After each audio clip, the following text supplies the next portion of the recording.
Hey, I want to tell you about a new mini course that I have. It's called the 5 Minute Shift. One of the most frequent questions that I get from people on social media and clients is, how do I stop feeling anxious? How do I stop feeling upset? How do I stop feeling angry at my spouse? How do I stop feeling a certain way and get to something that feels better? This mini course is to answer that question. It's a 30-minute video. You get a cheat sheet and the slides, plus a Q&A and a why this works video. But really all you need is the 30-minute video, the how-to. It's a process I use every single day, multiple times a day. I have clients who use it and have experienced huge changes in their life. And if you practice this method over and over again, I promise you'll be able to shift any emotion in around 90 seconds to about 5 minutes. So if you're somebody who feels like you get stuck in emotions, you stew in emotions, you spiral in them, and you really wish that you could get out of them and it didn't involve scrolling or eating or shopping or any of that, this is for you. It's $29. There's a link in the show notes, and I hope you enjoy it. Welcome back to Calmer Conversations, the podcast where you learn how to help your brain become a calmer place to be so that it's easier to feel exactly how you want to feel in your daily life. Whether that's feeling calm and confident, content, or even joyful, or just like you've done enough of the right things at the end of the day, or all of the above.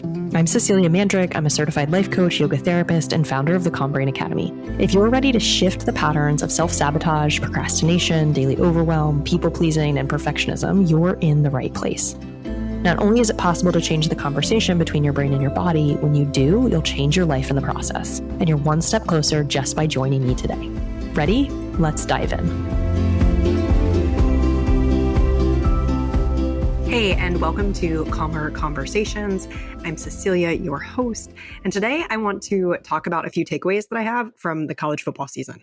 And I know that this maybe isn't something you expect from me, or maybe it is something you expect from me. I do live in the US, so maybe you expect that I follow football. I will say that I am a fan of sports, and I'm kind of a universal fan of sports. I love watching people try. I love watching people expand themselves. I love the triumph of it, the glory of it. I love how you can watch somebody who's on paper just lost or failed, and how much joy and presence they can have and the growth that's available to them.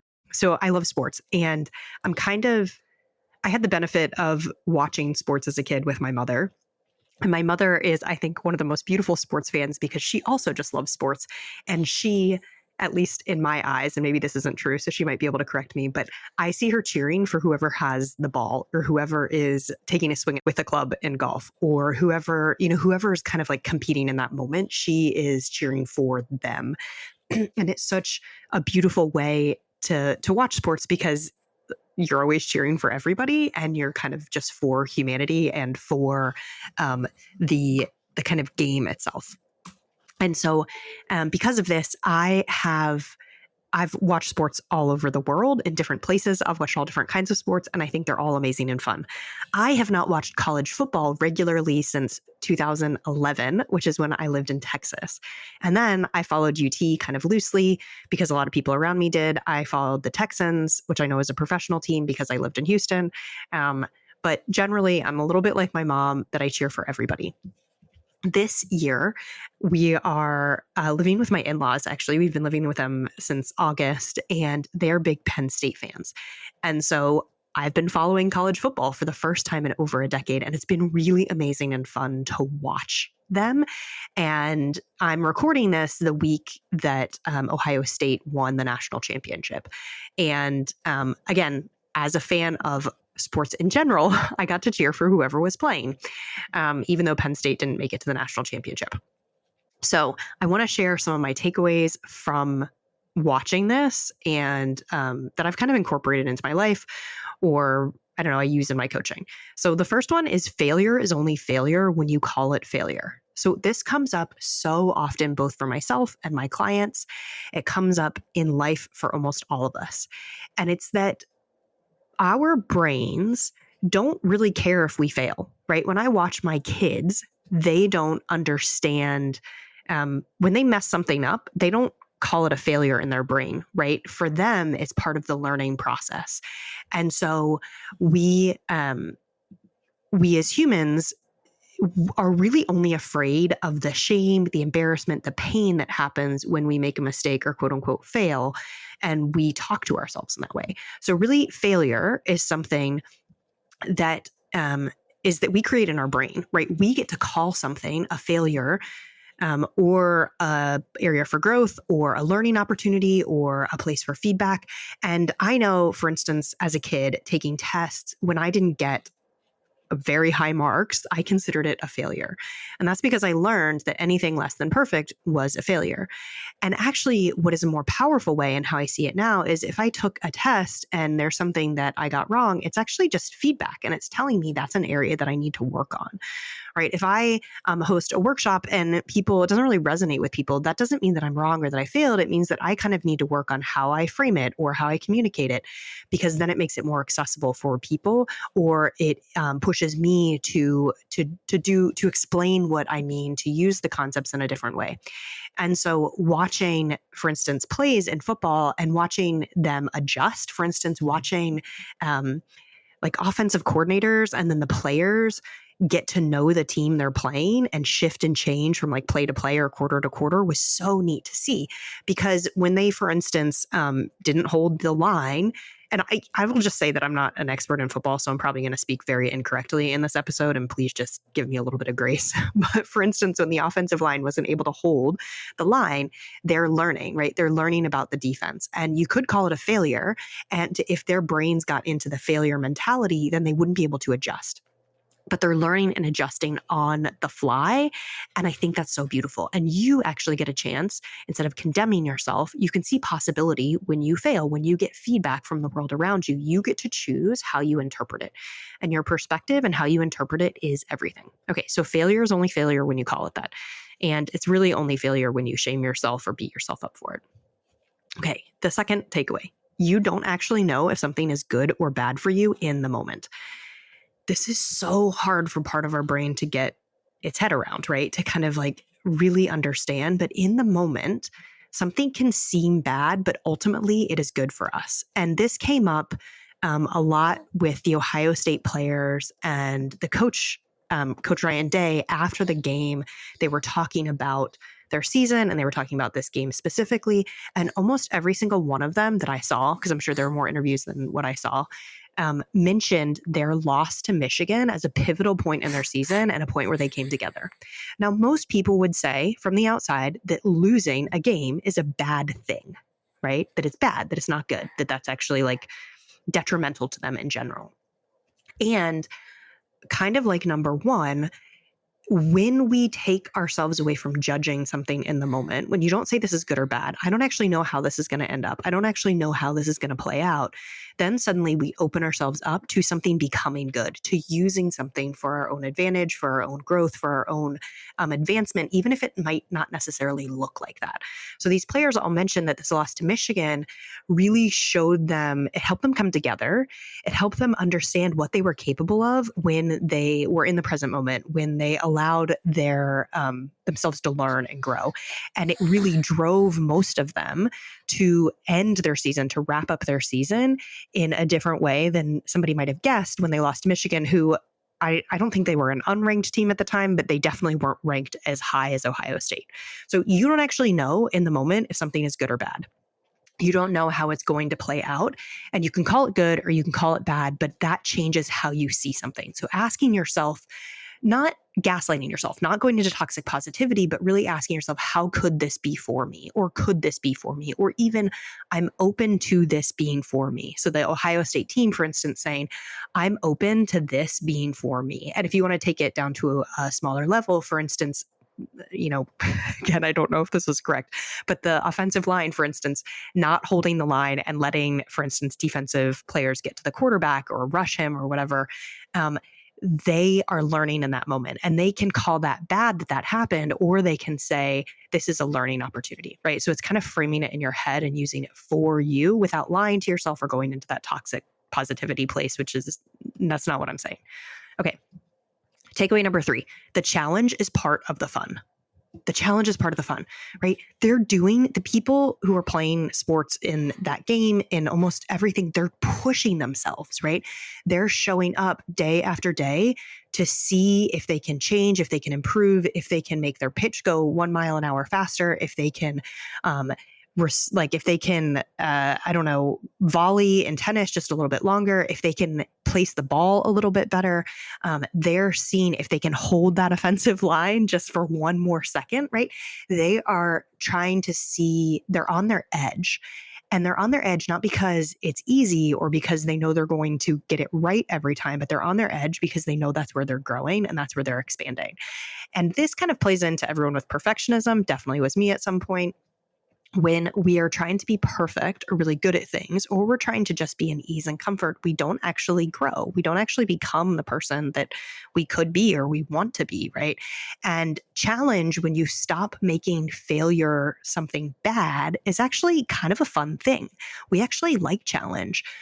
We actually like that place where we're pushing and growing and figuring things out when we're honest with ourselves and we stop beating ourselves up. And I see this all the time. I saw it a lot, obviously, when I was watching football, but I see it all the time with my kids, right? They don't do something because it's easy or because they're going to be perfect at it. They do it because it's hard, right? And it's really neat to watch my almost 5-year-old do this in the pool. And she kind of just does her own thing, and she'll like work on something. Like she was teaching herself how to do front flips in the water. So not like off the side of the pool, but in the water.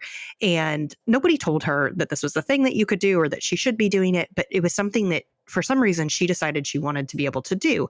And she worked on it and worked on it and worked on it. And then all of a sudden she could do it. And then she could do 2 in a row. And then she just then that was it, right? She achieved it.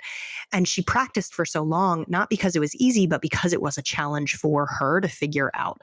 And it was fun. It's actually kind of neat to be in that challenging space and pushing yourself to grow. So challenge is part of the fun.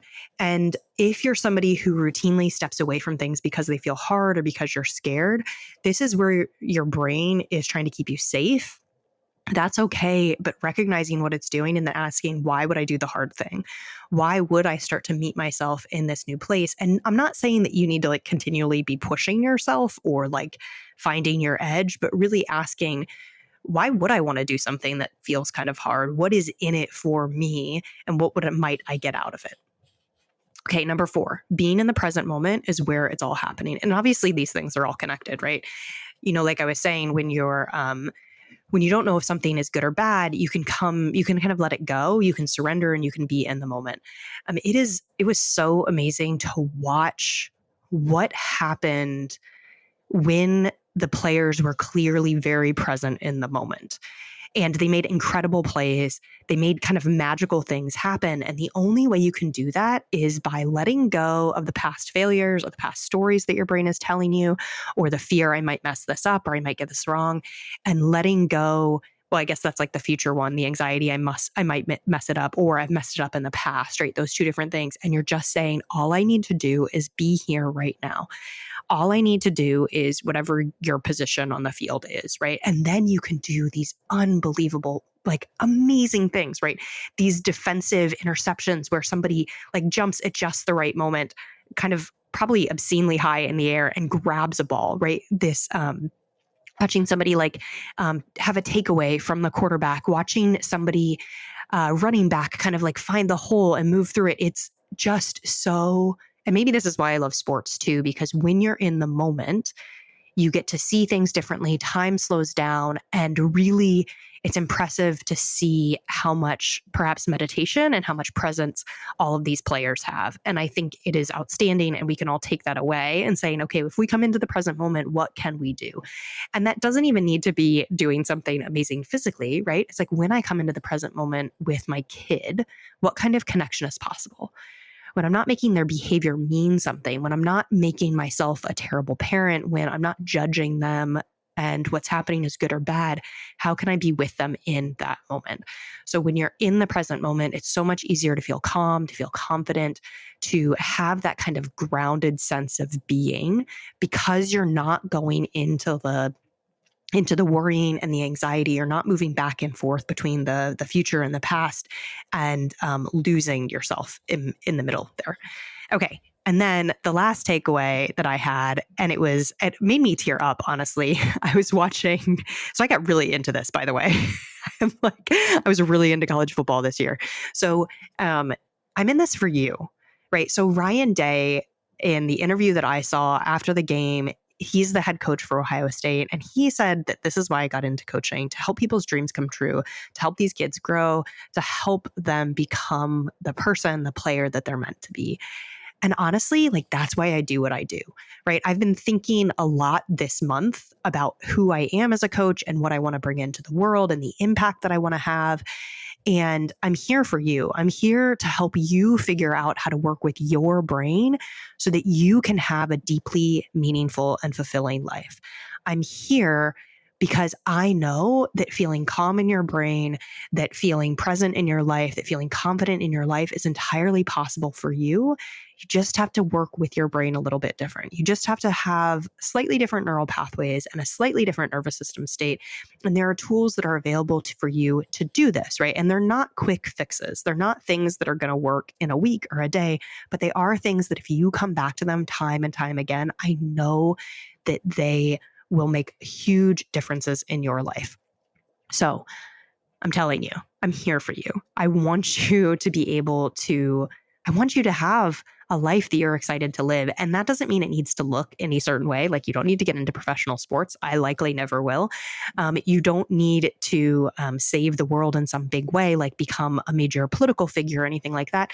You can do this in your life right now, how you want to do it.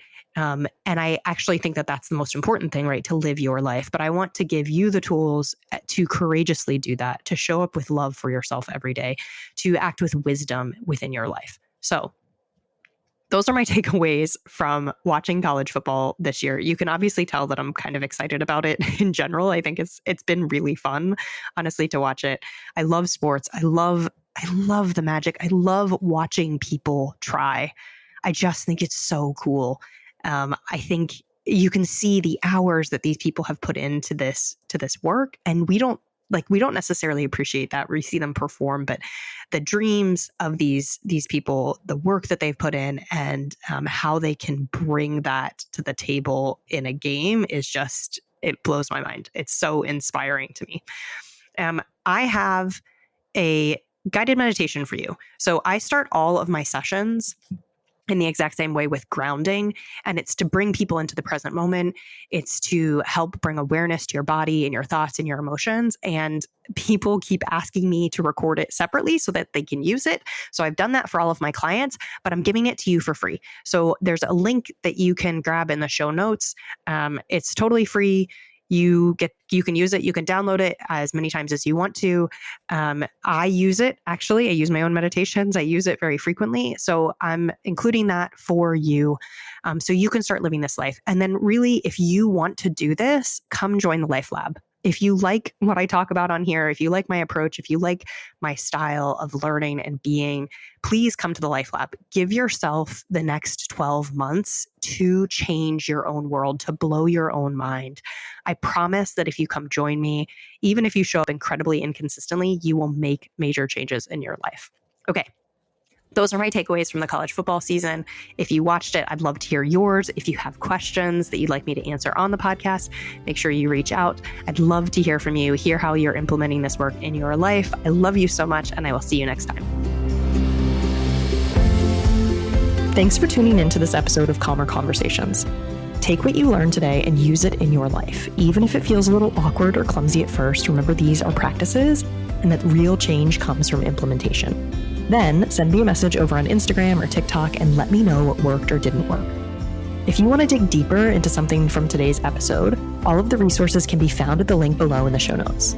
If you like this episode, there's a great chance that you'll love working with me. Join my monthly coaching community by visiting me on Instagram or my website, www.ceciliabmandrick.com. Don't forget to subscribe to the show wherever you listen to podcasts, and I'll see you back here next Thursday.